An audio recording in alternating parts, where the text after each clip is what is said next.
At unang tanong, ano ang ibig sabihin ng pavement marking na ito?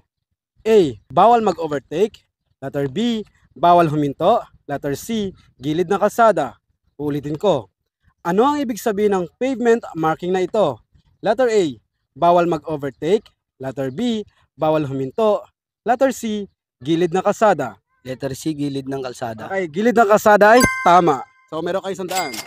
Okay, question number 2. Habang nagmamaneho, gusto mong lumiko pa kaliwa sa minor na kalsada. Paano ang gagawin mo? A. Manatili sa gitna ng daan. Letter B. Magmabilis na lumipat. Letter C. Huwag magmadali at ayusin lamang ang paglipat. Uulitin ko.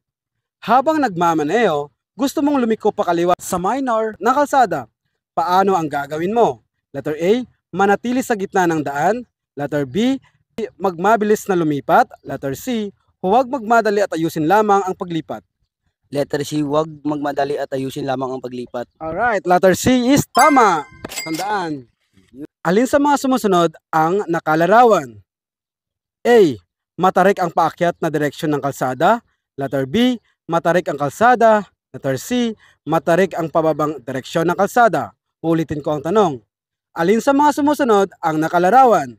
Matarik ang paakyat na direksyon ng kalsada. Letter B. Matarik ang kalsada. Letter C.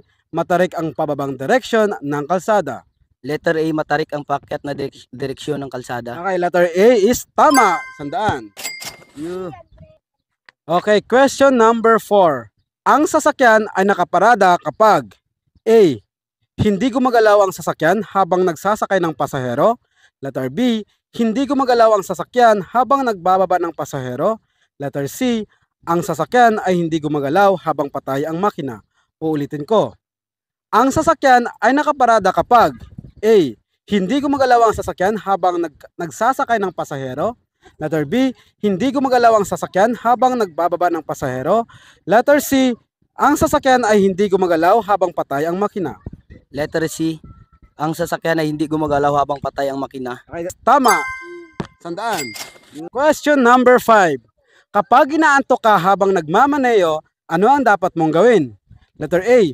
Buksan ang aircon o ang bintana. Letter B. Buksan ang radyo ng napakalakas. Letter C. Huminto, magpahinga, at kung maaari, magpalit muna. Ulitin ko ang tanong. Kapag inaantok ka habang nagmamaneho, ano ang dapat mong gawin? Letter A. Buksan ang aircon o ang bintana. Letter B. Buksan ang radyo ng napakalakas. Letter C. Huminto, magpahinga, at kung maaari, magpapalit muna. Letter C, huminto, magpahinga, at kung maaari, magpapalit muna. Okay, letter C is tama. So, 5 out of 5. 500. Thank you so much, guys. Thank you. Thank you, sir.